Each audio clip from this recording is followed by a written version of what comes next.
I have broken away from proposal preparation to bask in the warmth of actual science.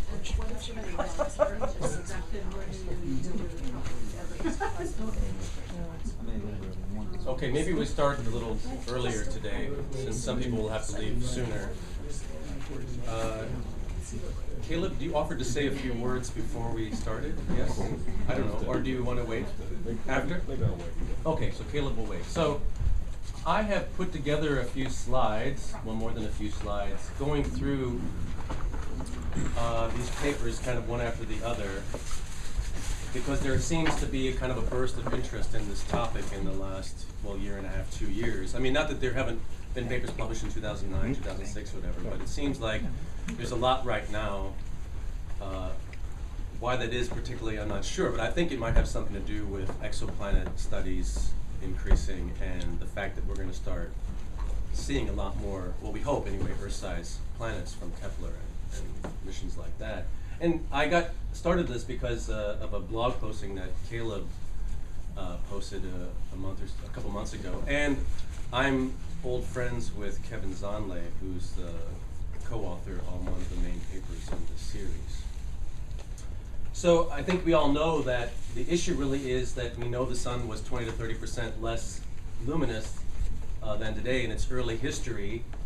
And the question is, how did the Earth maintain a warm climate back in that time? When we know, we have a pretty good evidence that the Earth's climate was warmer back in the Archean. And I printed out a few things from these from Wikipedia for those of us that cannot keep, as I've said before, the Proterozoic straight from the Paleozoic, although we'll never talk about those today, but it tells you when the Hadean is and the Archean. We're going to mostly talk about the Archean period for those that don't know their geology very As a well. physicist, can you give us 2 sentences on reminding us exactly why why more hydrogen? We're not burning helium now, but it's, I forget. I learned it and I forget. Yeah, It's moving out. It's the central temperature. There must be, there's a simple intuitive.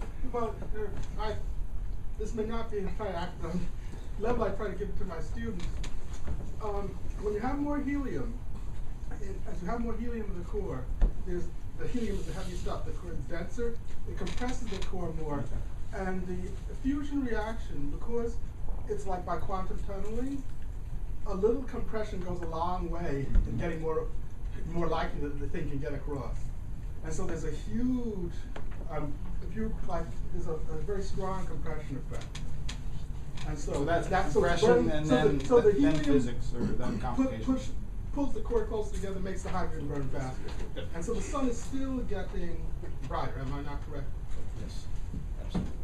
Okay. So one question is, sorry, why don't we know that number at the percent precision? Yeah, 20 to 30. Because we remind it. Well, I say 20 to 30 because recent papers have said, some papers say 20, some papers say 30. I don't know. Do you know exactly why they make such a big range? Well, wait, isn't the Archean a few billion years or something? Yeah. Yeah. Wow, over that billion years, it Well, probably changed by 10%. Maybe during the Archean, yeah. But I don't think it, well, I've never seen the numbers exactly how it changes over time, but I wouldn't imagine that it's 10%, but I don't know. So I didn't look It into was it. 30% 4.5 billion years ago, and then 3 billion years ago, it was 20%. I mean, it need not be linear, but he does have a point. I mean, it's the things have not. I mean, the sun hasn't undergone a phase change, so to speak, between when the Earth started and now. So, if there's been a change of that much in the last 2 billion years, there must have been a significant change. Linda has the exact numbers. This is Duff's model. And so if we assume almost 30% right at the beginning of Earth's history, then by the time you get to the end of the Archean around 2,500 million years ago, you're up to 82. 82. Okay, so that's a round ago over the that's Archean. So thank you. Yeah, because some papers are actually assuming 30 and some are assuming 20. And they don't explain why.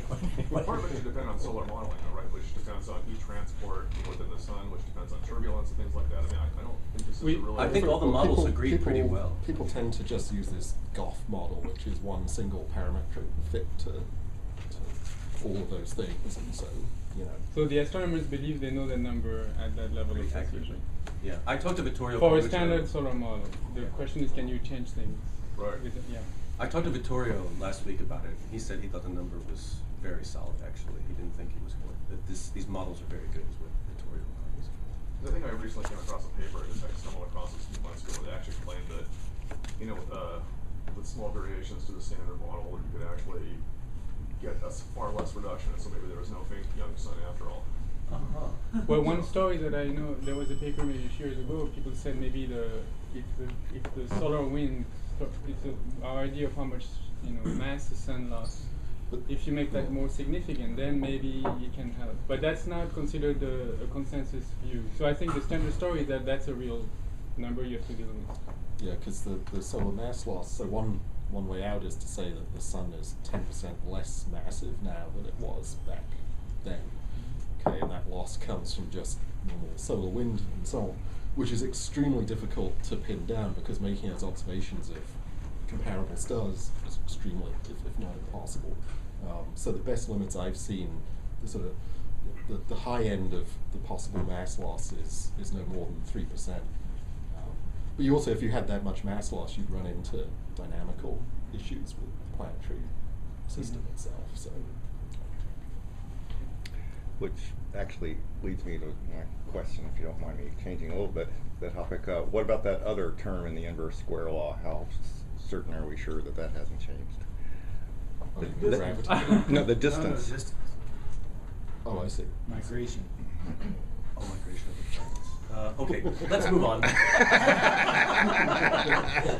Okay, so this is a little kind of Touchy quick subject. summary I put together, but we'll go into more details in a minute. Actually, But It would go right in the other direction. direction, most likely. Yeah. Well, it would go with mass loss from the sun would push the orbits out, right? So we were closer to the sun, so we're better off. by a few percent. But it was also that much hotter, so actually then you would turn the problem around and it would be too hot. So- okay, anyway, so let's assume the sun was somewhere between 70 and 80% as luminous as today. Some of the first theories that maybe there was more CO2 or CH4 methane present. We'll talk a little bit about that. At least from reading these papers, and I'm not an expert in this field at all, and neither are most of the authors, apparently, there's a lot of evidence that CO2 concentrations were not much higher back then than they are today. Well, can I just ask you a question about that? If like anyone knows the answer here, because the atmospheres of Mars and Venus are both similar. They're mostly carbon dioxide with like 4 or 5% nitrogen. Yeah.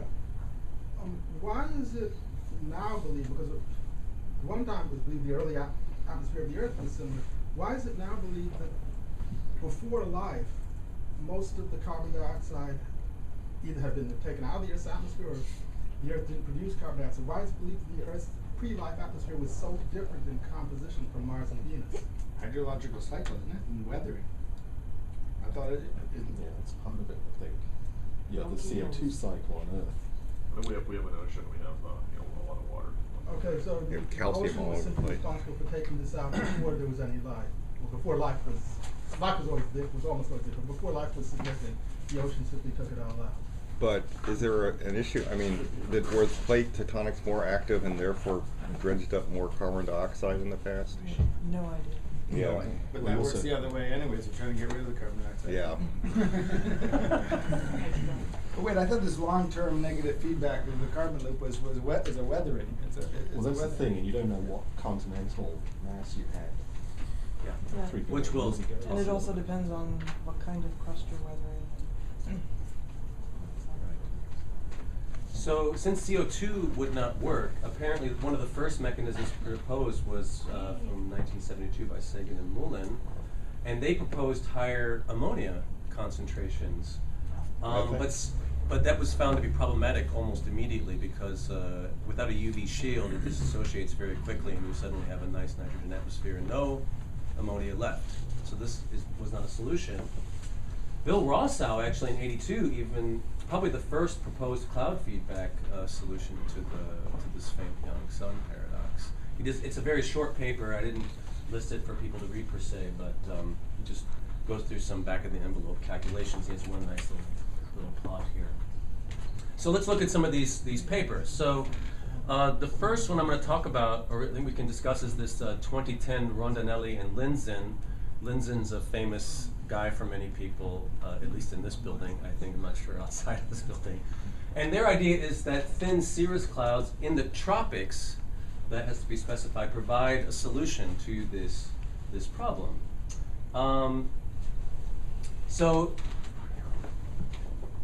basically the idea, I think, is that these thin cirrus clouds have a higher IR heating effect because they're very high, than shortwave cooling, of course, and therefore a strong positive cloud radiative effect. And they claim that recent satellite estimates confirm this. Well, anyway. They're not reading any of the literature, evidently. Yes. Well, they get criticized by many others. And by the way, Dr. Ackerman here is one of our cloud experts, along with thin Tony. cirrus have a positive Thin cirrus. cloud. Yeah, thin cirrus do. But I mean, You just have to decide what you ultimately, they definition seem to is. be saying it's their iris hypothesis. Oh yeah, I know. Yes. I know. Yeah. Anyone who where- wasn't where his they go, where postdoc they're going comes from up- effect to feedback. Yes. right. No, you're right. You're right. Okay. So they do talk about just increasing CO2 and CH4, and I've already said this, that CO2 probably could not have been more than 10 times the present amount.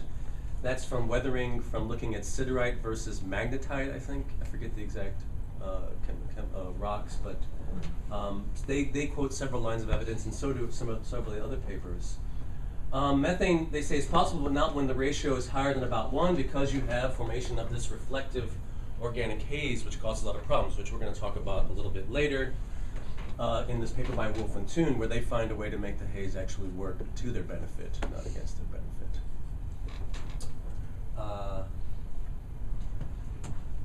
Okay, here is one of the plots from that paper. Here's a one-column simulation, fraction of tropical coverage on your left. This is the luminosity of the sun. Here we are today, around 300 K. And let's see, that's the black dot. White dot is up here. That's with the solar luminosity about 75% of present, and a fractional coverage of these cirrus clouds of 0.55. You can see you're still quite chilly, and the gray dot is with a much lower fractional coverage, more or less what we have today with the same luminosity. You can see would be below freezing. So you have to have some kind of feedback in this model. That's the 1D or one column tropics. Here they play around with different CO2 concentrations for 80% solar luminosity. The current is the gray dashed line. This plot didn't come out very well, but there's a gray. This is supposed to be gray. Apparently our projector's not very friendly. The green dots is the paradox, so that's this green dot down here for S equals 0.8 with the fractional coverage we have today. That doesn't work out very well for one present atmospheric level of CO2. And they say you need at least 20 times present levels of CO2 to get up to 273. So basically up here is what they're saying. You need at least 20 times, according to them. So it's hard to solve with only one, with the current amount of CO2, as they're trying to prove here. You really need complete fractional coverage of 1 to manage that. So you have to get, again, fractional coverage all the way on, which kind of fits their model, right? This is their model output, showing that with complete coverage you get just above freezing. This is not as warm as what we have today, of course, and that will present problems that the other papers will point out. Okay, so they checked several other things. Sensitivity, cloud, water content. The clouds have to be just right, not too thin and not too thick. And there's several figures that go along with it. I didn't think I'd go through all of them. Sensitivity to fixed height assumption, height of the clouds, water vapor feedback, and meridional heat flux. They claim that most of these are minor effects and that the prescription works with these thin cirrus clouds at high altitudes with this moderate CO2 concentration. So they find a way to make these thin cirrus clouds work to get above freezing, but just above freezing, as you saw in those earlier plots. Or is that Yeah, it's, well, in the paper they say over the tropics. I mean, mostly over the tropics. That's where all this stuff happens. So, but it's not clear. In the paper, they're a little ambiguous at times. I can't tell if they mean over the entire planet or over the tropics with the fractional coverage stuff. Because they make a big emphasis about it being tropical, but then they use this So in a this is sloppy a way. one-dimensional. Yeah, this is one column model. So actually, maybe you came across this when you were looking through the papers. One thing I didn't see in any of the literature was discussion about what the Earth's rotation rate was 3 billion years ago. Was it faster? It should be. Oh, yeah. Well, How much it should have been. It could have been 12 hours. It was definitely. Factor of 2? So Could've been what that does short. that do to heat transport equator to poles? So that makes 1D model less valid, I think. Right, and presumably it reduces the Reduces heat transport. Right, so it makes 1D model less valid. Right. Anyway, I just Also That's a good tropics. point. wondered that. That's a Yeah, good the tropics are a lot narrower. Yeah. Well, Goldblatt and Zonley bring that up towards the end of the paper when they explore this big parameter space, but they say, well, first we do this to try to figure out what parameters we might want to use, and then we go back and try to do a 3D model. But that's a lot more expensive and takes a lot more time. So Just I do a didn't bunch. look at this one at all. So what is their mechanism? Why is the tropics covered with thin, They high cirrus? don't really give a mechanism. They just say that there are clouds. These high cirrus clouds are there, and they. Well, And that's But I think it's what you And it's alluded the to iris. earlier, Andy.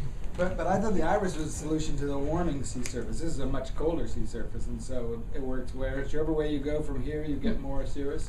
No, see, because they're, right, the iris Oh, it's to says get that less, as you go to to a get warmer, less. they say Right, that when right, you right. go So to you go that the other day, direction. Linson says, when Go you the go to other a warmer direction. climate, you get less cirrus, which Right. there's no actual evidence for in the observations. So therefore, the opposite of that, I think, would be. Yeah, sorry. So it is all based on this iris hypothesis. Which, am I wrong that they're the only people that really believe this? Is there a strong? They're just about the only people. They're I just think his about- postdocs agree. The people dependent upon jobs agree with this guy. Okay. All right. So it goes back to this iris hypothesis of Linson. But the 1D model that they're using, I mean, do they just make an assumption about the clouds and then stick it in there? Or Yeah. are they, so they're not actually internally calculating something? I don't think so. I didn't get that impression. I mean, that is an issue, like how you get that much water up in a really cold planet. Yeah. Right, that's. Right. Well, this paper gets criticized by many others as we go on here, as you'll see. Okay, so this paper from 2010, April 2010, just a year ago by Rosing et al., Andy said that one of the co-authors is a more famous person, but I don't know any of these people. Sleep, right? Norman Yeah, Sleep. Norman Norman Sleep, Sleep, yeah. Okay, so you guys know who this is. So their title is No Climate Paradox Under the Faint Early Sun. And they basically say that there was a lower albedo Earth because of less continental area and lack of biologically induced cloud condensation nuclei, which we'll go into a little bit. They present lots of evidence again for low CO2 concentrations. When you say low, you mean like 3 times present or Yeah, something, right? around the present amounts, up to a couple times what we have today. They claim clouds over early Earth are very different. Again, these cloud concentration nuclei were lower. They believe the drop size was bigger. They have a non-oxygenic atmosphere, and the biosphere is devoid of plants and algae, or less anyway. So you don't have the biochemical ability to create drops the same way you do today. Sulfur also plays a role in that. And they give some evidence for that, where drops basically are bigger over oceans than they are over land, which I didn't know before I read this paper.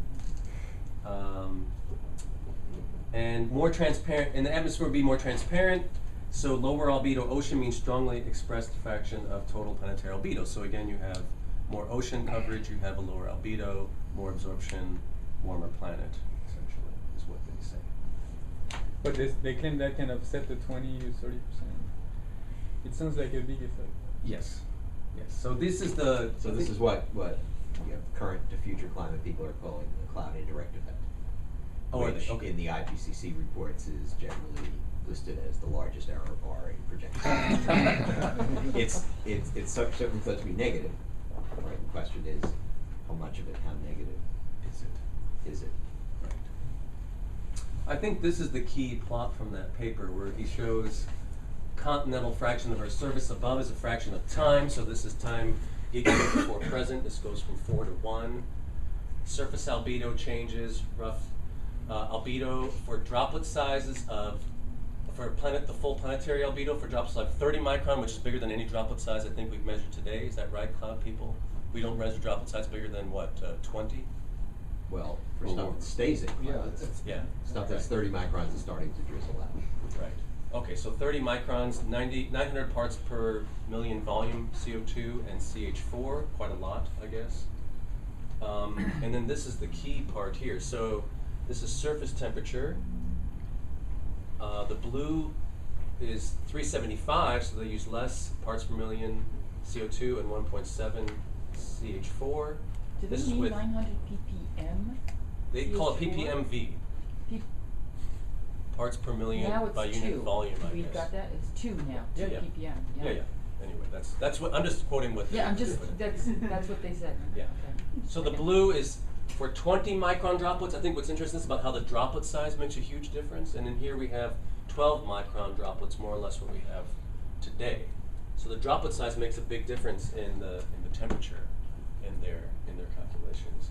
The green is with more concentrations along this level with lots of CO2 and CH4. Again, here the droplet size doesn't matter so much, as you can see in this particular scenario. And all of this accounts for the change in luminosity. Yes. So here's the luminosity is changing, and then the planet is getting warmer over that same period of time. We have 1.7 CH4 today, right? This is 2,000 times. The methane is 2,000 times higher today. Be sure it's not Can we see ppb. it? Yeah, you can just double check Just it. checking because it's really. I mean, the CO2 is about 3 times today, and the Well, methane they- is about 2,000 times today. I thought that they say that CH4 has to be lower back then. I forget the exact reason. But I see what it says. You're Am I off? 1.7 parts per million. Yeah. Now. That's what I said. Now, and 900, so, yep, 900. So I was right. I can copy correctly. That seems a bit extreme. Wasn't questioning you, just them. Yes. That's what they. So now we'll question them. Good. Recommend nasty. The gray areas or whatever, are they uncertainty? Yeah, I think. Because the that's continental what it is. fraction thing, how does that?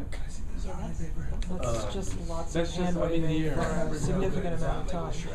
Yes, you will. On that diagram. That's a potential solution. There's a lot of. You can see there's a lot of Yes. room for uncertainty here. But for If you're unsure of your conclusions, put large error bars.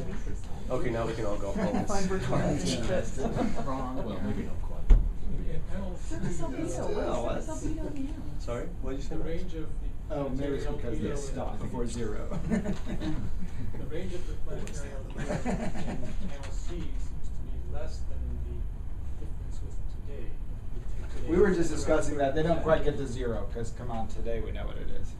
That's gotta be But the answer. what would have changed, I mean, the range, the time range there is smaller than the difference with today, so what changed so dramatically to give such a large albedo today relative to what those? Snow. Yeah. Uncovered land and like snow. glaciation? Yeah, I don't know. Well, I don't especially know. because like around 550 years ago, actually maybe 400 or something, but that was the Devonian. That's when you started getting land plants, which were darkening the continental surface. So that would. No, they only darken the visible. In the near infrared, they're bright. Mm. You can actually get higher albedo than maximum. So does the planetary albedo go up then? I mean, It can go up, plant, it looks darker. But I mean, Who's most on most of the of the radiation is in the visible. Yeah, right. It's about half. It's It's about 60-40. 55% in the visible, 45. But are you calculating albedo across the whole shortwave? Yeah, I'm sure that's what they're talking Yeah, so about. then if you They're go pretty in- close. They're not. If you go in near infrared, then. So actually adding plants doesn't really change the amount of energy captured by the planet for a given amount of insolation. So that's the given shot. Like the changes in the UV are offset by changes in the IR. Is that right? Well, it could actually reflect. It could actually reflect more. So. Well, one of the papers they talk about the rise of plants and that actually makes the land more like Cool. similar That's to why- the that's why ocean's it's albedo not candid actually and very cool. over time. Yeah. But you're saying that's not the case. No. In the IR. It depends also IR. what you had before. If you have desert everywhere, then it's a higher albedo. If you have just, yeah, I don't know. Well, but most deserts are not sandy, bright deserts. So a lot of deserts are severely sorry. Go. The old sign stuff. Yeah. Yeah, so surface albedos for non-vegetated places, most of which are, not the same, they can be 15, 17%. And plants and forests can be similar over visible to So you only change the near infrared, so you're actually hiring. Yeah, but I mean but deserts are bright sand deserts are actually pretty anomalous. Yeah. Well, doesn't the fact that this is inverted from this tell us that this is all about the fraction of land to ocean?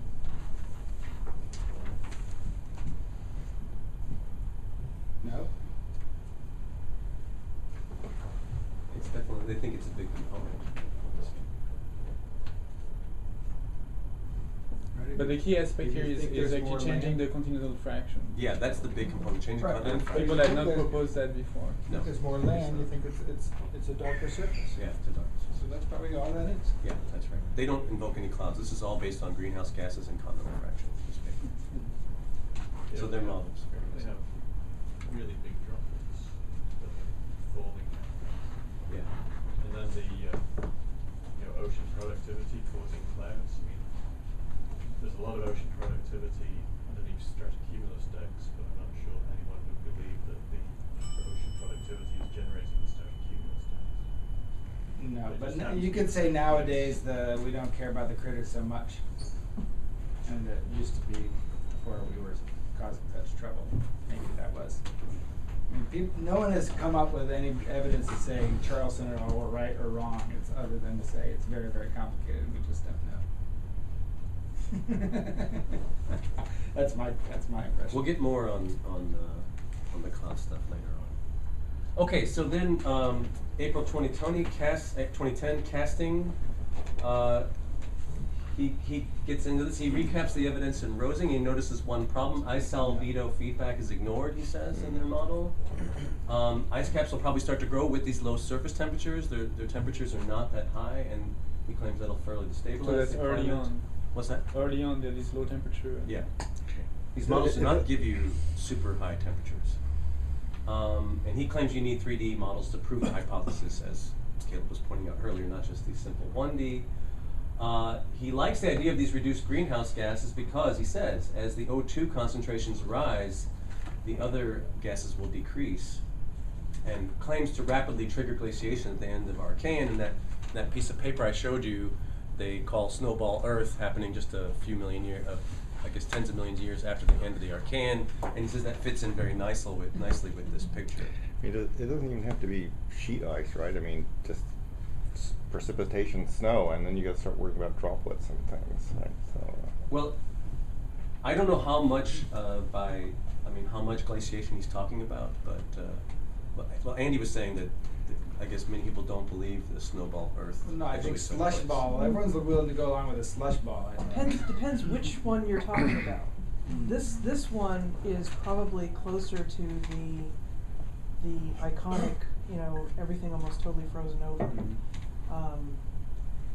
Because This given, is not given the the time period. Proterozoic one. What is it? This is Paleoproterozoic. Uh-huh. So this is over 2 billion years ago. The slush ball is Neoproterozoic, and that's between Neoproterozoic. 720 and 630 million years ago. So people are liking And real people snowball. don't have as many complaints about a real snowball back in this Cap time. carbonates or something like that. Yeah, there are things that look a little bit like cap carbonates, but it's not been under the same focus as the younger intervals, and so there just hasn't. If people are disagreeing with this, it just hasn't come out in the community. Okay. Then we move on to Wolf and Toon. And this is this fractal organic haze business, which we touched on in the first paper. They think that this fractal organic, aggregate haze was found, they find that it's optically thick in their simulations in the UV, while transparent at mid-divisible wavelengths. And we want UV for a very specific reason. So in the Archean atmosphere, we know it was mostly consisting of these things. We know dense CO2 is impossible again. We go back and from that very early paper with Sagan et al., they decided that if you have CO2 plus CH4 and a certain amount of ammonia, you can get the greenhouse effect to work quite well. But the problem was, as I said earlier, was that past studies found that this ammonia would disassociate because of the UV radiation. There's not much UV shield into N2, and that plus the CH4 would create a haze, which would offset any greenhouse warming from the former greenhouse gases. How does that haze happen? The haze, yeah. How does that haze happen? How does it happen? Yeah. It just combines. This gets disassociated into N2, molecular nitrogen, and that combines with a methane to create some kind of haze, they call it, which we actually see in, I think, the atmosphere of Titan. Well, I was going to ask that. So are they invoking something that has similar properties? I mean, like, Yes. so for example, the Titan haze is not transparent, invisible. Right. So there's something different about the haze that they're making that. Well, they say that it's the same haze, but probably the thickness is different. I don't know. They claim it's optically thin in the visible. I don't know how thick the haze is, again, with little cooling effect, and then optically thick in the UV. Yeah, I mean, my impression with this paper was that they run some kind of simulation to ask what these fractal aggregates would do, but it's kind of, I'm not sure there's real evidence that you build fractal aggregates like that. It's more that if you did, you would have. Well, this but effect. but they do say that they think it does match the properties of the But I think- fractal properties on Titan, right? Because they say first the studies they termed sphericity before, and then they claim later on that it produces the scattering properties Okay, of Titan's so- haze. right, then I So just- then These the fractal question aggregates. is, what is it about in this parameter setting that gives them something that's optically thinner than what's on Titan? Because certainly the one on Titan's not optically thin. But again, it depends on how thick the haze is. I guess the haze on Titan's much thicker. I mean, Right. physically thicker. Right, So so this, I'm how saying back, how so what's optically different thin about is this it? parameter Yeah. setting that gives them a thinner rather than a comparable to Titan or thicker Yeah, Titan? yeah.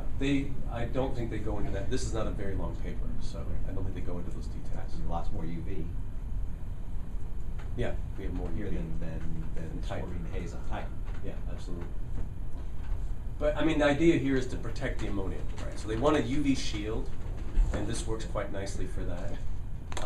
If you don't have that UV shield, all of the ammonia will convert into molecular nitrogen, and they say in less than 10 years. There's no chemical mechanism to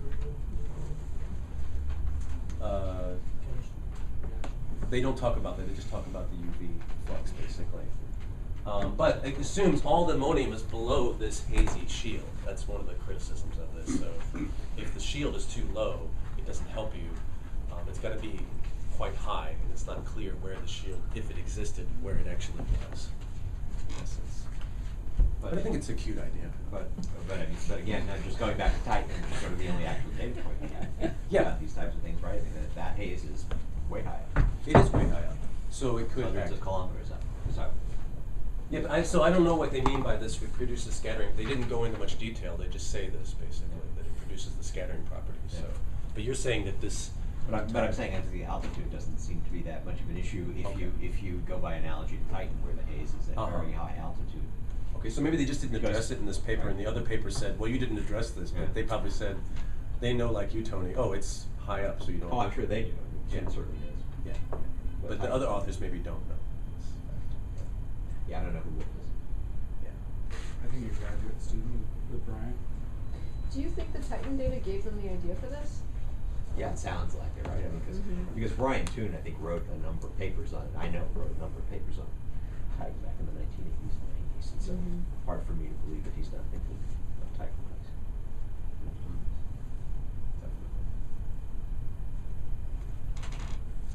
Okay.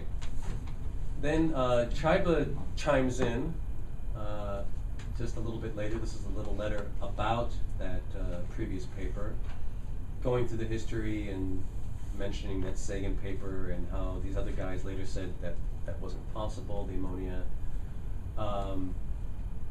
Again, I think we've covered most of this, but he says that the thicker CO2 solution is still possible, but given what I read in the Rondinelli-Lindzen paper, I don't know how that is given the geological evidence, so I don't know why Chiba says that.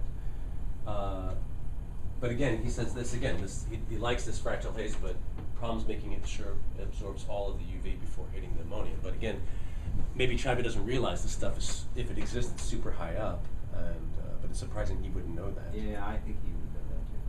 Yeah. So, So why? there's something about the parameter setting for this problem. That's we don't know That's about. presumably that we don't know about. That's giving it difference. Then maybe Chiba knows something. Okay. I think they just assert that it's up there, and like, we'll prove that it wasn't. Yeah, this is the this is just a plot from Chiba's paper showing the surface temperature with the ammonia, plus you can see what a huge effect it has. Wait, here's their sentence, which you underline. Yeah. The calculation assumes that all ammonia lies beneath the UV shield. Yeah. That's it. Right. Yeah, that's all they say. I know. That's their justification. Yeah. Well, that's their statement. There's no justification. Because we said so. Who's reviewing this? Yeah. Well. And is it a photochemical model that they're doing, or are they? They do some actually create- rates. They do some rates of reduction in source, but and such. But no, I think it's really just optical calculation. Yeah, I guess the question I give you assume that there's some kind of surface source of ammonia and methane that's then diffusing upward. Then, and if you actually have chemistry in this model, then does the UV get the methane first to make the haze before the ammonia gets high enough to be destroyed? Or are they not doing anything that's I didn't read anything like that. It's just an aerosol model, and so it's not a chemistry. it's a three-dimensional model, a global model, but it's just an aerosol model. They specialize in this sort of chemistry, though. Brian does Right, too, right, in ammonia right. chemistry. But this and is so not a on, so- chemistry model. I mean, they don't say that, and it's not. But anyway, if you can get ammonia to last, Oh, I see. look what it does for you. It solves the problem in essence, right? If you can get it to hang around that long. I don't know if you can. Maybe they don't know. But okay, so that's the Chiba. Then there was this little there was two little letters written in about these papers. One of them was very critical. She must have been a biologist or something. She says it's all rubbish. Basically, I forget what's her name. This is this the one? Yeah. No, I'm sorry. This guy, Michael John Russell. He writes this. He doesn't go for the haze, and he says there's a lot of evidence that this is rubbish, basically because of biochemistry, drawing on C2 and H2 as the main nutrients of life, and some other arguments for that. So they're very dismissive, and Russell tries to reply to that, but. Why is that an argument saying if you have a methane in the atmosphere, you can't have CO2 and hydrogen? Well, he says, okay, I can just read you the first thing. Wolf and Toon based their fractal haze theory on the assumption that the Archean atmosphere was primarily molecular nitrogen. Their report includes no references for this prevailing view, and much evidence can be amassed against it. And then he says, geologists since Darwin, Darwin, look out, have uniformly argued for a CO2 dominant atmosphere for the early Earth. Period. Then some other stuff, but basically that's the argument. Like, okay, Darwin. Which Darwin? The operating system. Anyway. So Their last sentence, by the way, is someone should do this with a model that Yes. does chemistry. Yes.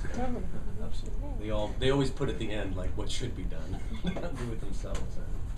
Okay, and then finally the paper that kind of sparked all this is this Goldblatt and Zonley. I read all these actually reverse. I read this paper first, so my comments are kind of messed up. But in essence, they use this kind of, it's again a one-column model, 3 layered randomly overlapping clouds to try to get the energy budget to work out while being consistent with observed cloud climatologies today. So remember, other people are invoking other kinds of cloud climatologies to justify bigger drops and all this kind of stuff. They say, we're not going to engage in that. We're going to just try to get away with using different normal clouds, but overlapping in our model, essentially. You know those are GISS's, that's GISS's cloud Is it? product. Oh, it is. Okay. I didn't know that. They claim that decreasing just the surface albedo of the Earth, which we saw in those earlier papers with the continental, contributes no more than forcing a +5 watts. So they say there's no way you can do this just by changing the surface albedo of the Earth, regardless of what these other people say. They don't argue they don't give a lot of arguments for it, but that's Well, actually, we just, Ron and I were both at a seminar Battiste, which he was sort of making the same case for today's climate, that basically surface albedo is actually just not that big a deal because clouds get in the way of everything. Clouds are what are actually controlling the planetary albedo. So I mean, I think it's consistent with that view. Very good. All right. It's interesting to say that because you told me to read one section, they don't get the surface albedo right, but I guess if it is important, it doesn't matter if they get it right. Yeah, I just a statement for those of us that are not in this field. Cloud absorption, I thought this statement was important, is largely independent of wavelength in contrast to gaseous absorbers, which I think those of us that don't work in clouds don't think about that so much. At least I never really considered it makes sense, but I thought about it so much. in the visible, Yeah, not visible. in the near infrared. No. I should have put visible later. Sorry, Andrew. So they go through the papers and they criticize them. They say that the thin cirrus in this paper has twice the water path of their normal stuff. Their thin cirrus has to have thicker clouds, whole sky coverage, and they have to raise the height of the clouds quite high to get the forcing just right, is what they say. So just summarizing the problems with that. And they don't think that stuff makes this that model very realistic. Those very high thin cirrus, or I guess he says they're a little thicker than they claim. Again, that Rosing decreasing the low cloud albedo using these very large particles. They decrease the liquid water path. They say that's arbitrary. I don't know enough about that. Maybe the cloud people can comment on liquid water path in clouds and what that. Nobody knows. There's no justification. Okay, nobody knows. And they say simply there's not enough forcing available for that model. And they talk about that in Figure 12 again. Can I say, because Yeah. this. Go. So 50 watts is their target. So Yeah. it's very nice. Like you need 50 watts, and so they say basically you can do all you want with low clouds, but how about we get rid of the low clouds, and that gives them something like 25 watts. So it's like you can't do anything with them if anyone gets half the way there. Right. In fact, that's all they had to say, but they wanted to rub it in. Remember, Kevin's going to listen to this tape later. Okay. Again, this is just my little summary comment. So they assess changes to the radiative properties of the clouds with respect to that faint young sun paradox. Again, a single global mean atmospheric column with a range of cloud properties. Try to match the Earth's energy budget, and they compare that to a cloud-free situation. Again, they change a whole bunch of things: fractionation, thickness, height, particle size, and try to explore a really huge phase space, parameter space. Water vapor windows permitting significant surface radiation to escape, but the clouds and greenhouse gas keep that in. So you can have water vapor that's fine, but the clouds save you, I guess, from that stuff escaping through those water vapor windows. And the cloud-free model will have to increase gas abundances to get enough absorption, as we've seen already. You have to increase the greenhouse gas abundances. So this is I think this is the main plot. I've added a few extra things here. So this is the short wavelength versions and the long wavelength versions of the balances. These two plots are what they claim to be observational data, so real empirical data, and this is their real cloud model, and this is their cloud-free model, essentially. So again, short wavelength, long wavelength stuff. So again, they run millions of these simulations rather than a full climate model, so they can explore all the parameter spaces.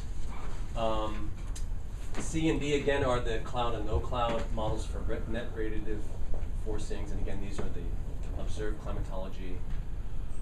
And they claim in the end that emitting clouds means the global energy budget is not properly represented, and you can see that in several ways here, which I've talked about here a little bit.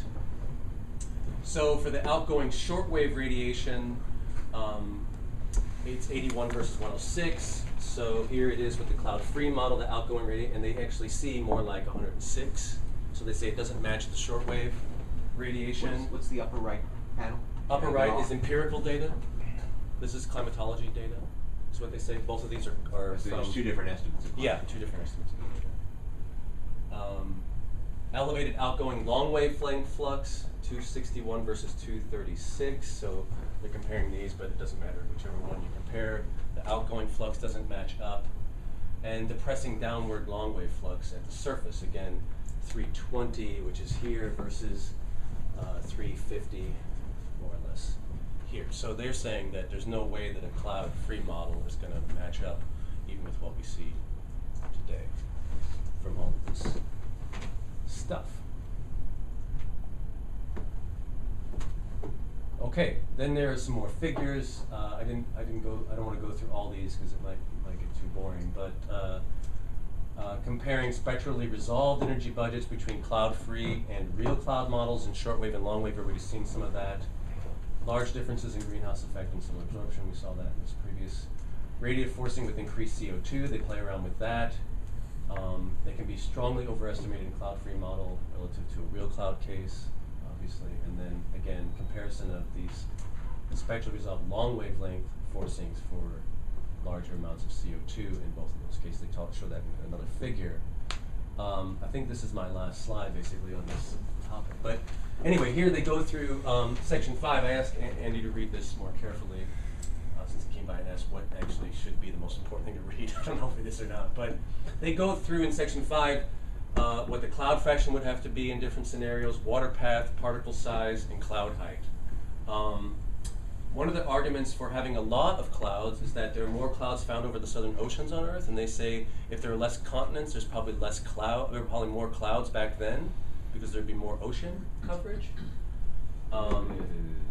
Yes, well, I'm just telling you to say they show some plots about that.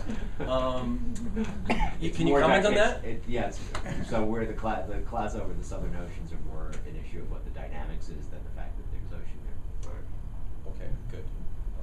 Not to say that you can't get more clouds over the southern oceans if you have more ocean. It's just that it's not as simple as more ocean means more clouds. It isn't, okay. Or maybe it's my primitive reading of what he wrote, but that's what That's what they said. That's what they said. Okay, good. I'm just all right.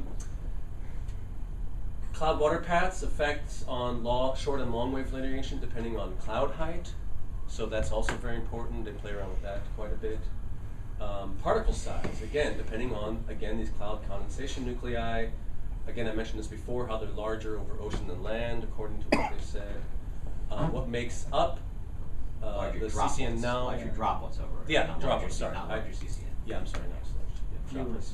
Sorry for my what made up the CCN now versus then is very strongly debated, as we touched on earlier, because the biogenic products probably would be different back then than now. And again, as I said earlier, sulfur plays some role in these cloud condensation nuclei and how they form drops, I guess.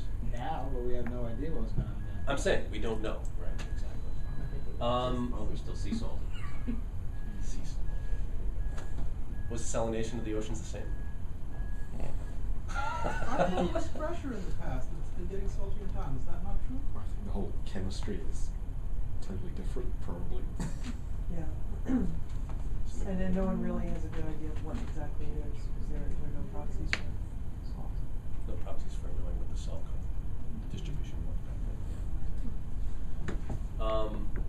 then. Again, possibly different concentration. So they say, if I get this right, fewer cloud condensation nuclei in general means larger drops that'll rain out quicker and the clouds will be less reflective. More of these nuclei around mean more drops that are smaller and more reflective. That's kind of a That's the summary. cloud aerosol indirect effect. Aerosol indirect effect. Andy, you think that's Yeah, that's a conventional wisdom. Okay. But I still don't know why a reducing atmosphere wouldn't have biology to make lots of little particles. I don't quite understand that. Is there no, I mean, you can have biology in a reducing atmosphere, no? The first geochemical traces that are assumed to be signs of life are 3.8 billion years old. What those organisms in the ocean would have been doing at that point in time is anyone's guess, but you can assume something, possibly. And you could assume they make no particles, or you could assume they make particles. That's the fun part of this time in Earth history. You can do whatever you want. That's right. Okay, cloud height, I just mentioned that quickly. So larger forcings from raising the clouds, that won't surprise anybody here. Thicker, cover more of the sky initially, depending on the kind of cloud, of course. This goes back to these very high cirrus, being very cold. Greater the radiative long wave effect at standard height, greater effect of So what's changing the, its height. do they say, what's the physics for raising the clouds? They don't. They just assume that clouds. Yeah, they just go, in their model, they just play with it. They let the clouds Yeah, go up okay. and they see what the forcings will be. Because they get colder, of course, that does better trapping longer wavelength radiation, Right. et cetera, et cetera. Yeah, I think But the- the mechanism, Yeah, I don't think they the tell. problem with problem is that if you ask, why the high clouds are there in the first place in the current climate, because convection's pumping the water. They do mention something about convection stuff in the paper, but I don't remember exactly what it was. Oh, it was very good. They said without an ozone layer, there would be not much of a tropopause, and so maybe you wouldn't get these blow-off anvils, and maybe all the cirrus would just go very, very, very high, and there's no reason to think you would. It's kind of against Limson's idea. Or without a hot surface. That goes the other Convection way. in the first place. Right, So without a hot surface, what? Not gonna have convection in the first place. Not gonna have convection in the first place. So, Okay. yeah, this is from the 3D model? No, this is all So it's, one column. That's all from one column. Yeah, they haven't done any 3D stuff. Interesting to see what the temperature profile is. I don't think they have. Did they have a temperature profile? I don't have that. This. And what? Well, let's see. And then I the think last. they treat their clouds largely as Just an as an independent external- thing, then they Yeah. run like 16 million Yeah. kind of variations on their 7 Yeah. parameters. Yes, 16 million grade. Lots of nice plots in this paper. But yeah, I don't think there's any temperature profile in here. Just cloud fractions and. No, the tropopause thing came up when they were in there shredding Limson, basically. I thought this one of these last statements was interesting. Pressure of the Archean was likely not 1 bar, so no oxygen and nitrogen inventory was different. So the oxygen and nitrogen inventory was different. This would change the lapse rate and tropopause pressure, hence the type of clouds. So again, they don't know, I guess, what kind of clouds is what they're saying here, if I understand correctly. It's complicated. It's complicated. It's a relationship. So what's the bottom line? That, you can overcome the paradox with clouds, or you in a variety I of think ways? that these or people you are can't? saying that you have got to use clouds to overcome Because them. If the you're going algorithm- to overcome this paradox, you have got to use clouds. You cannot have a cloud-free model. But that Make it everyone else who work. has done it with clouds has done it wrong. Yes. So they don't have the answer, they just know that everyone else is wrong. And they don't believe the organic haze? They don't touch on the organic haze. So that's a cloud-free solution, potentially. The organic haze is a cloud-free. I don't think Wolf and Toon really talk about clouds again, which is a pity that they don't. I mean, I imagine Brian knows something about clouds. So. Well, yeah, when we had this result of clouds dissipating when you run out of particles. He said, "Oh, we should write a paper to solve the faint young sun paradox," but we never did write that paper. So just to, Yeah. is that the last? That's it. So there's one other sort of potential astrophysical complication here. Well, I say astrophysical, I guess it's planetary science. But so my understanding, looking at recent literature, is for a long time the received wisdom about the early Earth was that somewhere between about 4.1 billion years ago and 3.8 billion years ago was this late heavy bombardment.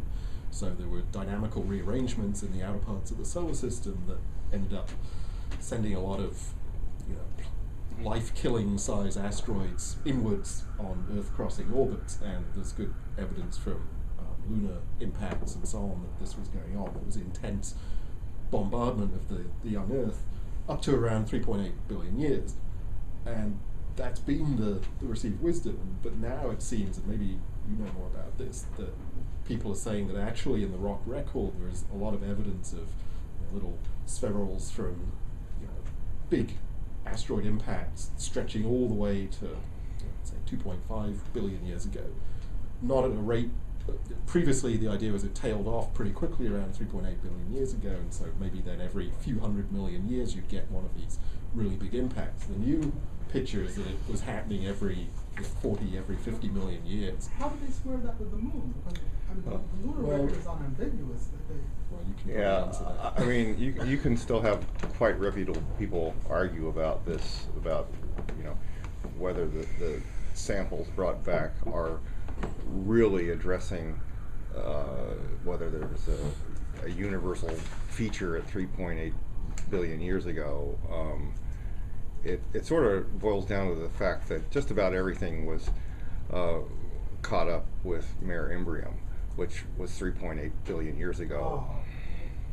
And my understanding is that the geological evidence here is looking pretty good. That there are many episodes of big impact. But I mean, is that geological, does that evidence represent many places on the Earth? Because if you're saying object of the moon, you know, how much stuff do we have on the Earth that's that old?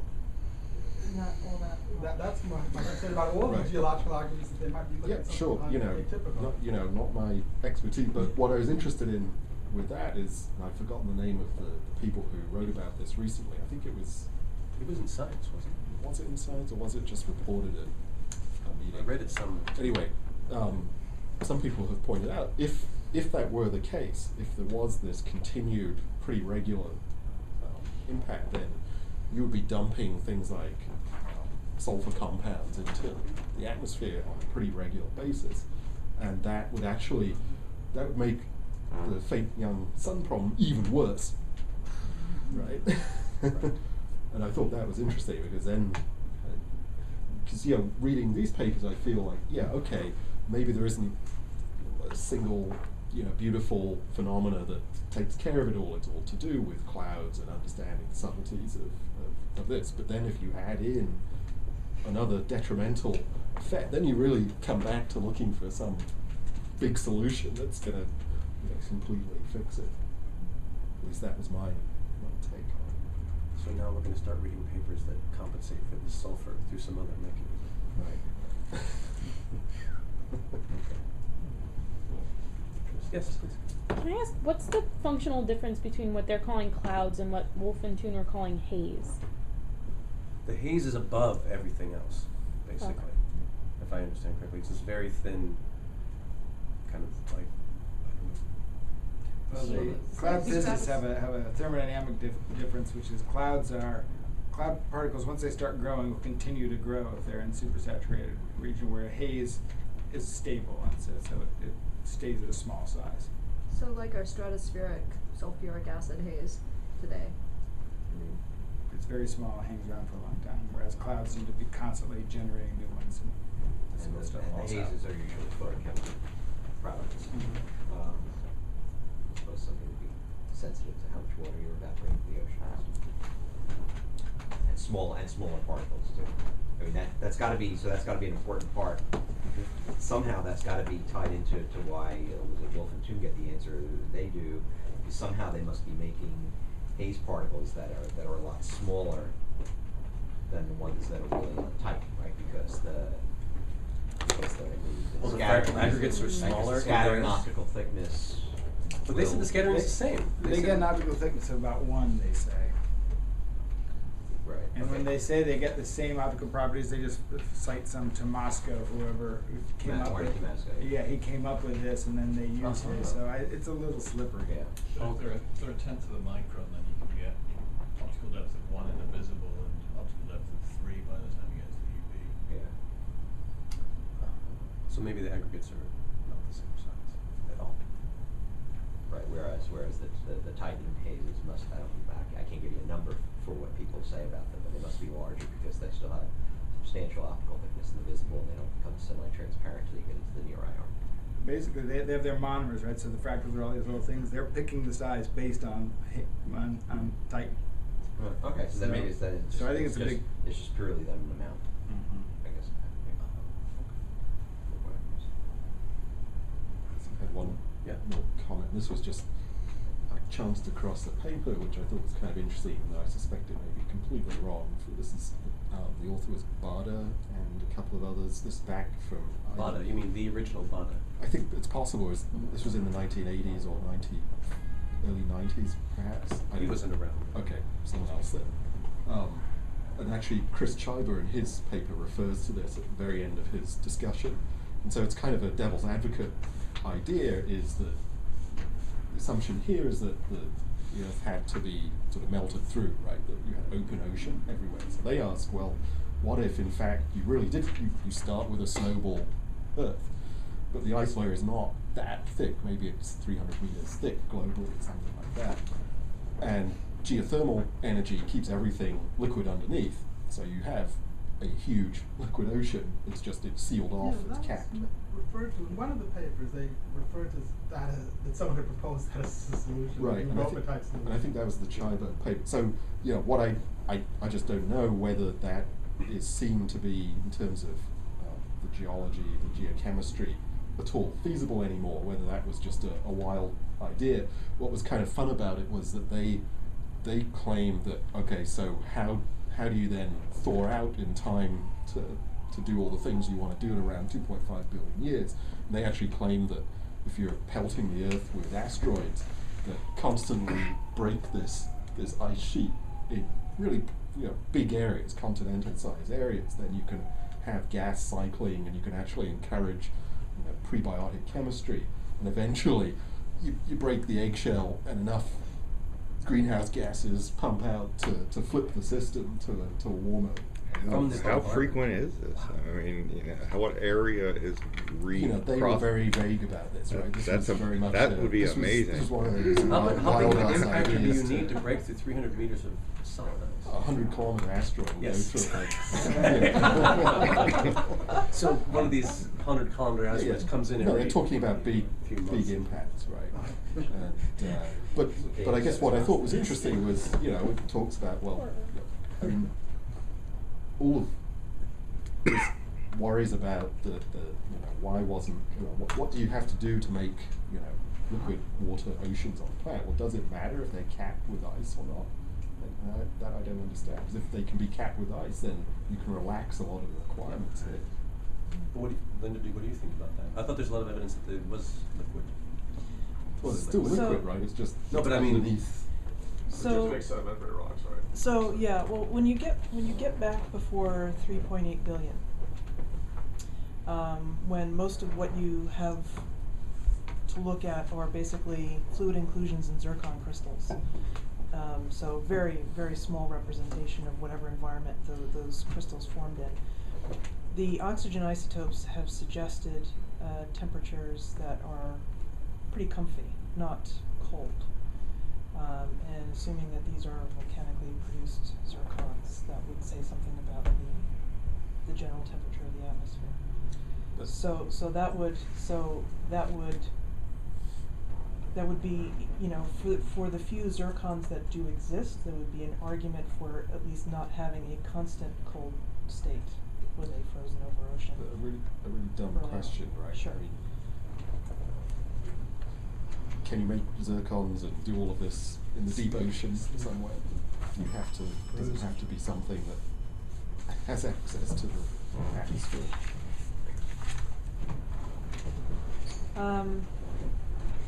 The general wisdom is that the zircons crystallize so fast when you have the material ejection into the atmosphere that's really sort of more of an instantaneous capture. I'm not sure that people have actually tried to suss out whether or not they are. So these guys, maybe that's another name for they're talking about oxygen isotopes of cherts, and they're saying 70 Celsius is the water temperature. Chert's different. Chert is microcrystalline silicon. I think it's 70. It's hard to believe it's going to be 70 Celsius beneath global ice. Right, sure, yeah. I find 70 Celsius somewhat uncomfortable for who do they reference when they mention that? Bacteria. Because if it's who I think it is. 2021. If this is Paul Knopf, it's old Well, maybe it depends on where material. where they're from, maybe the equator or something. The only criteria is stay under 100. Stay under 100, yes, that's right. Don't want your waste oceans boiling off. Yeah, Paul Knopf. There's a guy who works a lot on our PNH cherts, and he has come up with these estimates, and he doesn't convince a lot of people. So the 70 is probably an upper limit. Let's hope so. Well, I think the 70 isn't that based on oxygen isotopes? It's based on oxygen isotopes, and so hard to calibrate going back then. well, the trouble is that you can get diagenetic changes, Right. altering what you Your baseline or yeah, and so I think part of the issue that people have had really with the stuff that he's looked at is basically he's not been able to control for potential diagenetic effects on his time signatures. So yeah, because if it's a barial signature, then sure, why not 70 degrees C? So it seems like the 3.8 million years ago, I think that's that you mentioned earlier. I mean, there are like sedimentary rocks in Greenland. It seems like those you would actually need some like continental weathering cycles. Well, they are actually metamorphic rocks, but the composition of the rocks suggests that they were originally sedimentary, and so that's how they get to the idea of having to have a water cycle with erosion and so on.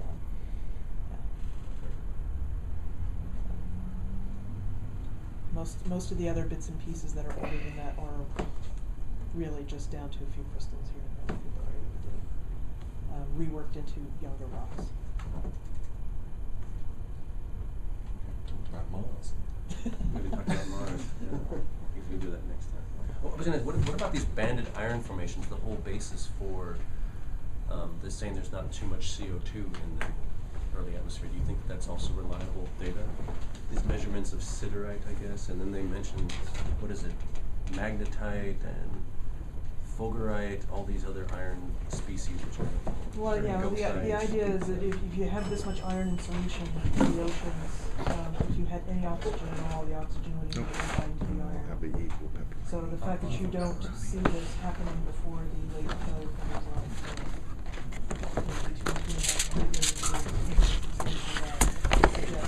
before 2.5 billion years. But wait, I thought the argument is there's no CO2. They didn't have lots and lots and lots of CO2. So they propose an atmospheric concentration 100 I don't think I times can do this. were required to form siderite in banded iron formations. Well. But they don't find it.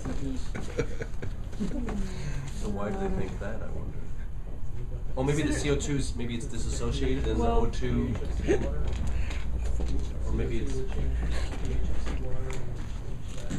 Well, siderite's is an iron carbonate, and so, you know, I don't know the chemistry specifics for this argument that well, but there are not a lot of carbonate rocks, period, going that far back, and so I don't know that just, you know, the siderite issue is It's conclusive. conclusive. So you don't think the CO2 argument is that solid? So maybe we could have concentrations of CO2 much higher?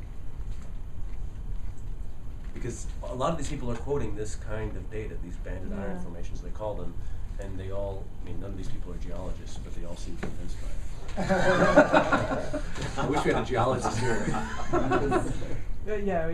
But in none of the papers that I read anywhere, anybody said that there was any evidence of much higher CO2 concentrations based on any other lines of evidence. So maybe there just is no other way to get any other lines of evidence.